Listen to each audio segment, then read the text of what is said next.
What's good? Y'all tapping into another episode of Urban Mogul's with B. Today we got a real special guest.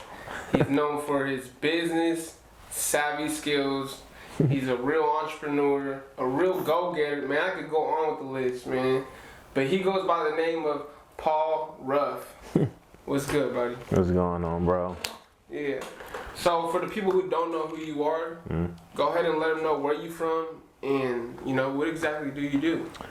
I'm from Inglewood, California. I'm an entrepreneur. I played ball in college, went semi-pro, dropped out, started my brands, invested in myself. Yeah. So, I mean, before we jump into all that good stuff that you just named right now, because I know, like me personally, I follow you and I know your life is kind of always on go. It's turned up. You're making moves here and there and shit like that. But I want to jump into before Ruff life was even a thing. Who was Paul Ruff growing up? Man. What was it like in your household? Man, it was a lot of bouncing around. You feel me? My mom, she danced for BBD. Like I said earlier, she was one of the highest, you feel me, paid dancers in her time. BBD? Belle Biv DeVoe. Okay. Like that's that New Edition, Bobby Brown, MC Hammer. That's their genre. So she did her thing back then. She became a mom. And everything just, you feel me? All that whole life, it kind of just died down. So I lived on 57th over there on Slauson, right across the street from Slauson. When I lived in Inglewood, I grew up on 112th Street. So over there, I mean, that's the Avs. I don't know, you feel me, if y'all know these places, but these are some pretty prominent places as far as, you feel me, that, you get what I'm saying? And I mean, it's just a typical, you feel me, little black kid. He used to run around, just, you feel me, trying to find shit to get into, play basketball. Yeah, man, you feel me, just packed household. Sometimes sleep on the floor, and sometimes sleep in the bed. It just depends. Yeah, no doubt. Man, that's one thing I do notice about you, because following you, I actually, you know, you kind of get down when it comes to that dancing, pop locking, and all that shit. I was like, nah, I know where you get that shit from. Crazy. Straight up. But, you know, do you got a big family? You have any siblings? What was that like sharing a room bed with them? Or like, you know what I mean? Was it tough? Man, they was too small, to be honest with you. By the time they even came out, I was already like 8, 9. I was in elementary school. They had their own room. You feel me? They was kids. It's a pretty big gap when you're younger. You feel me? At like a 0-year-old, like an infant, and then an 8-year-old. That's a big ass gap. Yeah. Now you feel me? 26 and 18. That's not really. The gap closes as you get older. So back then it was huge. You feel me? Like I said, they had their own room. I had my own room. Yeah. But now it's just, it's nothing. You know what I'm saying? It's regular. So. Yeah, I'm pretty sure they look up to you now, but. Yeah, it's two. So I got 2 brothers, 18, 17. And I got a sister on my mom's side. She's 14. And on my dad's side, yeah, all girls. I'm his only boy, so I'm carrying the legacy. He said, yeah, we ain't gonna get into that right now. Yeah. Hey, nah, but so what was some, you know, responsibilities that you had as a kid? You know what I mean? Like, you know, being that older sibling and whatnot, they kind of tough on you because they know that you basically you the second man in the house. You feel me? If anything comes down to, you know, worst comes to worst. You know what I mean? Man, for the most part, responsibilities were just chores. You know what I'm saying? It's the typical shit. I mean, I'm pretty sure everybody had to, you feel me, carry some weight. Usually when you're the first child, you like the test dummy. That's what my mom said. She was like, you the test dummy. So we gonna get all this shit out the way with you, and then we gonna correct it with them. But, you know, dishes, laundry, trash, groceries, you feel me? All that stuff. As far as being a role model, you feel me? Just don't be in the streets. You know what I'm saying? Don't be out there doing no nonsense. Just be a good older brother. You know, help your siblings out and stuff like that. Be good at basketball. Give them, you feel me, a sense of like awe, like, oh, my brother good, I want to be like that. So a good role model. So, you know, you mentioned the streets a little bit. Was there any point in your life growing up, like in Inglewood or on 57th and Slauson, that you, cause was you in the hood or was you on the outskirts? You feel me? Nah, that's what I said. Like knuckleheads that would like try to test you because you know there's always that group. Yeah. And you gotta walk past that group and. Yeah, man. I mean, get to running their mouth and shit. you grow up. So when I grew up in Inglewood, I mean, like I said, if you know anything about LA, you know. Inglewood ain't no good. Yeah. we could say that, but Inglewood is Inglewood's Bloods. You know what I'm saying? And you go over towards like that Slauson and Crenshaw area, them is Crips. You feel me? So, of course, you feel me? Just walking up and down the street, getting on the bus, getting off the bus, whatever the case may be. You feel me? Like I talk real proper. You know what I'm saying? Yeah. And it was worse when I was a kid. So, you know what I'm saying? I'm growing up around them. They was like, oh, you feel me? Say this, say that. I didn't want to say it. And then, you feel me? That was just putting me in a predicament to where now I'm going at it with kids just, you feel me? All based off how I talk and shit. So, yeah, you was raised like that, right? You don't need to, I mean, you can still be from the hood and be whatever from the ghetto poverty, whatever the fuck you want to call it, and still talk, you know, normal. Right. You know? I mean, man, I came out like this. You feel me? Like all my friends, realistically, nigga, you feel me? I got friends from nigga BPS. I got friends from BPT. I got friends from fucking neighborhoods, nigga, Gray Street, Treetop, everywhere. You feel me? So as far as growing up in the hood, it's just one of them things. Like you do got an option. You know what I'm saying? It ain't a lot of options, nigga, but you got one. You feel me? Like go you feel me? Be in the industry, the music industry, or the Hollywood industry. Be an athlete or shit. I don't know. Out of them three, need to be a drug dealer or something like that. You know what I'm saying? But we don't got a lot of options. Shit, they say you a product of your environment. Right. It's like E40 says, everybody got choices. You feel me? So obviously you chose the basketball route, and somewhat you're still in the streets because that's where you live. That's your environment. You feel me? How were you able to maneuver around, you know, all the street politics and stuff like that, and continue the basketball route? So this is a good question, man. Because I don't have the answer. The only thing I can tell you, no, for real, the only thing I can really tell you is God. You feel me? Like I've been trying to figure that one out for pretty much my whole life. You feel me? Like that was it. You get what I'm saying? I was just blessed to, you feel me, be protected the way I was compared to a lot of other people that was the same as me. You feel me? They just got different scenarios, different cases, and me, I just got mine. You feel me? So you have both parents in the household, right? Yeah, my mom and my dad, I think they separated around either when I was like 1 or 2. Okay.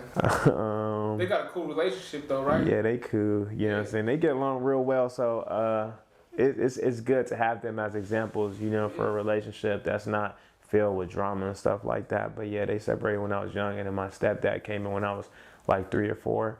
Yeah. So pretty much, I did have both parents. I got extra parents, you feel me? So I really had a little advantage, you feel me? Because I had parents in each household. So. No doubt, man. I mean, the way you carry yourself is dope because, you know, you're a level-headed person. And when it comes to, like, those scenarios, like, for instance, for me, like, my mom was with someone else, not with my dad, and I had that animosity within myself, like, fuck that motherfucker. Like, fuck that. You feel me? Yeah. Like, my dad gonna fuck you, you know what I'm saying? All that shit. My dad gonna whoop your ass, nigga. But, you know what I mean? To hear that from you is, you know, it just shows the character you are and the person you are. You know what I mean? Yeah. But jumping onto the basketball scenery, you know, I know you got a lot of talent when it comes to basketball, and motherfucker, you like 5'8", 5'9", and you 5'11", nigga.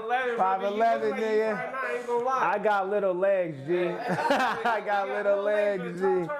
Yeah. You feel me? I'm built like you could dunk and shit like that. I seen that shit, but you know, let's jump into the basketball shit because you kind of took basketball to another level.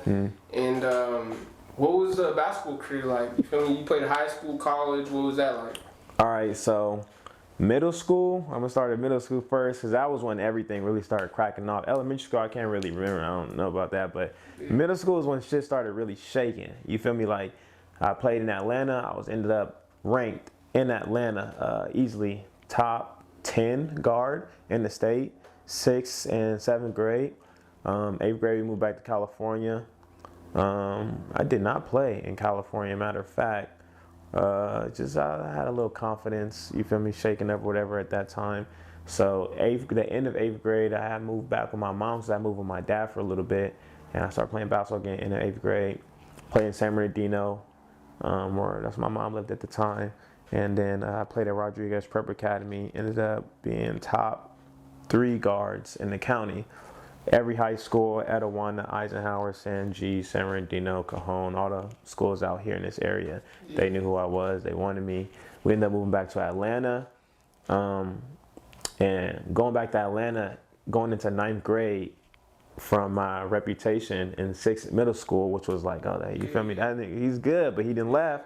But he came back, you feel me? Again, my confidence was broken because we kept moving so much. Just, you feel me? The money wasn't there. So we going back and forth. We go back to Atlanta, nigga. And I get a tryout for the Atlanta Celtics. Atlanta Celtics, top 2 AAU teams in Georgia, if not number 1 at that time in 2010. That was number 1, I think. And yeah, I could have made it easily, but my confidence was broke. You feel me? When I went back out there, I was like 4'10", going into 9th grade. These kids, you feel me? I'm back in Georgia. These niggas is 15 years old, 6'5". You know what I'm saying? I'm like, you know what I'm saying? So from there, high school, came back to California, went straight to varsity because didn't even make the team freshman year. So came back out here, confidence better, boom. Sophomore year varsity, junior year varsity, senior year varsity, scholarships. Before we jump into the scholarship, I want to talk about the high school part. All right. What was the high school that you went to? And 2, did you ever play versus the Ball brothers? Because I know they in the area. You feel me? So I just want to ask that question. You feel me? You're around the same age as one of them. You know what I mean? Alonzo. Yeah, I think he like 2 years younger than me. But matter of fact, it's actually really, really funny because my sophomore year going into junior year, spring season for junior year, we did play against the Ball brothers in Chino Hills. I forgot the school was at. It was just like a little spring league tournament. But we did play against them, and at that time they weren't big, so we didn't know. You feel me? We didn't know who these 3 light-skinned niggas was. We just knew that these niggas all, you feel me? They really got some good chemistry. And that's the only recollection I have. My homeboy Miles Oliver, he played against them because he played at Etiwana. He played against the Ball brothers like when they were the Ball brothers. So, and he's the one who told me like, you played against them because we was at your game when you played against them. And I guess I did some little move against Leangelo. He a little bit chubbier at the time, but I got his ass. Yeah. We ain't gonna get into that part, They don't even remember, but I know I got his ass. Hey, I got him though. I did. I hit him. No, for real though. So after high school, fast forward a little bit before we jump into other stuff. I know you said you was talking about a scholarship, and then I also know that you went pro, right? Semi-pro or pro. It's the same shit basically. UBA, it's FIBA league. So if you know anything about FIBA is just basically like the NBA pretty much, just over in Europe. But they do have FIBA teams out in the States. So yeah. So how was that? I seen that you got drafted. I follow you, I seen that you got drafted. I seen the whole little walk-up thing, man. Little hip parade type shit. Yeah. It was cool, man. It was like a little baby NBA draft. You know what I'm saying? Of course, not gonna be like that. Just it ain't the league like that. Where was this at though? In Atlanta. Out in Buckhead, Atlanta. Were you able to play any games, or did you just like make it and then COVID hit? Preseason, yeah. So preseason, boom. You feel me? We did the preseason game. They get all the little kinks out of the team, see who fit where, that they make the right decisions as far as the lineups and stuff like that. And you feel me? Sure enough, nigga, went out there and did my thing, secured my spot. You know what I'm saying? Point guard. Yeah. The other team, I forgot what state they're from, but they had some little buff bulldog nigga out there guarding him and hit his ass, hit that nigga with a spin move so fast, that nigga was stuck at the top of the key and I was in the air like, nigga, you thought you had one, but yeah, I was gone, man. Shit, man, I'm locking that up. You feel me? I'm locking that up. Yeah, I know you tripping, dog. It's okay though. You can't fuck with me. No way. Hey, we ain't gonna talk about that shit. You can catch the ones whenever. Hey, you feel me? Anyways, on another note, you a boxer. You feel me? You do boxing. I don't know when that came in the picture, but let's elaborate on that a little bit and let's talk about how did that come about?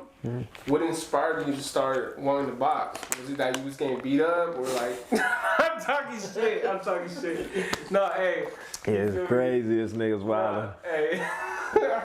No, for real though. This an exclusive ass interview. Hey, these questions, boy. The next nigga ask these, he might have to get his ass whooped. Yeah, trying to put me on Front Street like that in front of the world. No, for real though. No, how were you inspired by boxing? So basically, 2017, boom, college basketball, Georgia Gwinnett, playing.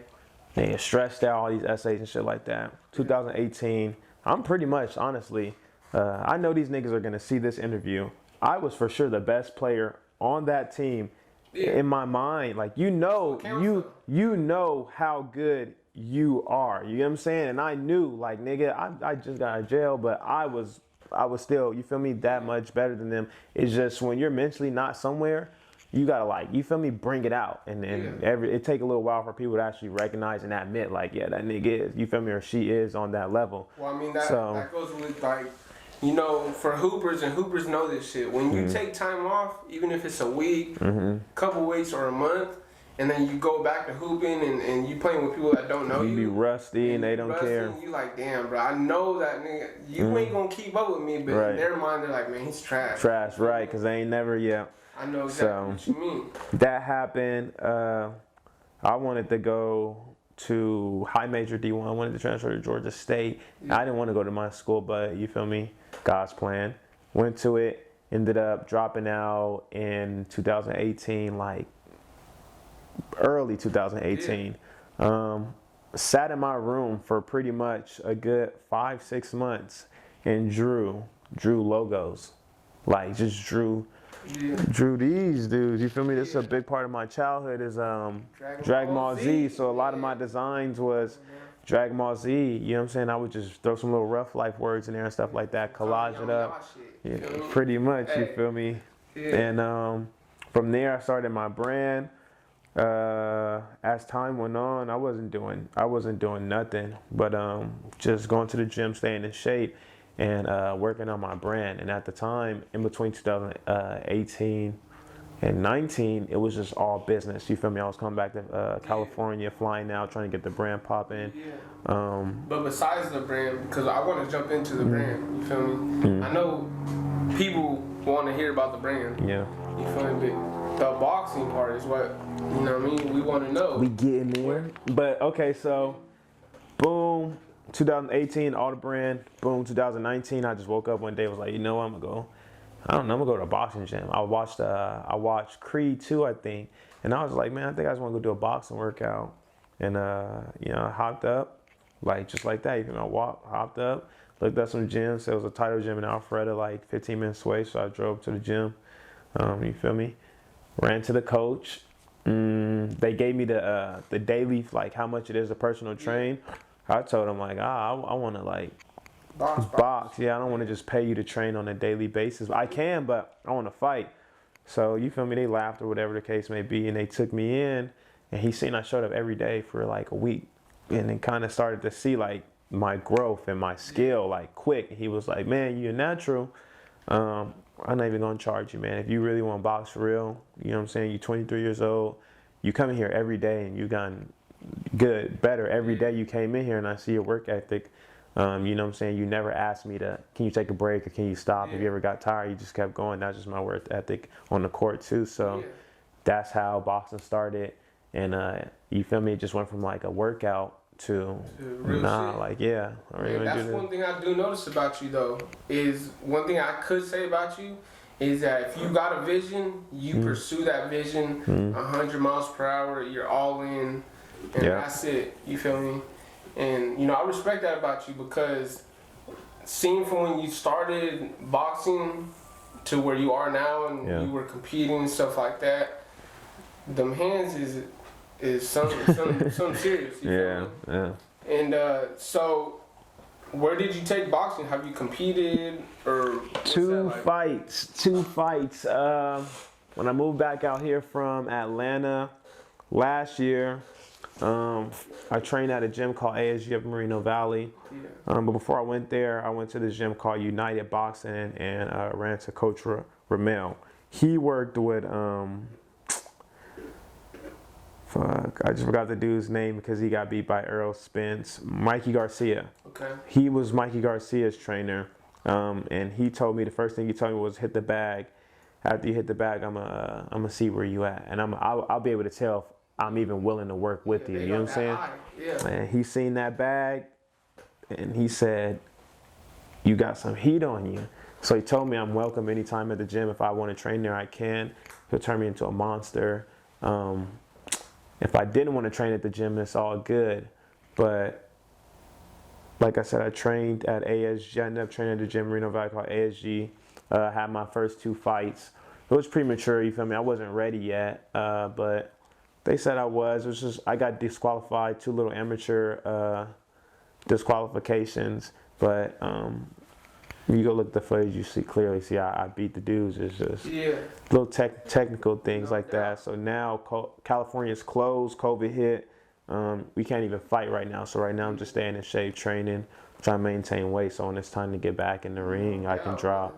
Yeah, I actually seen your videos. I seen your fights, and I seen the disqualification.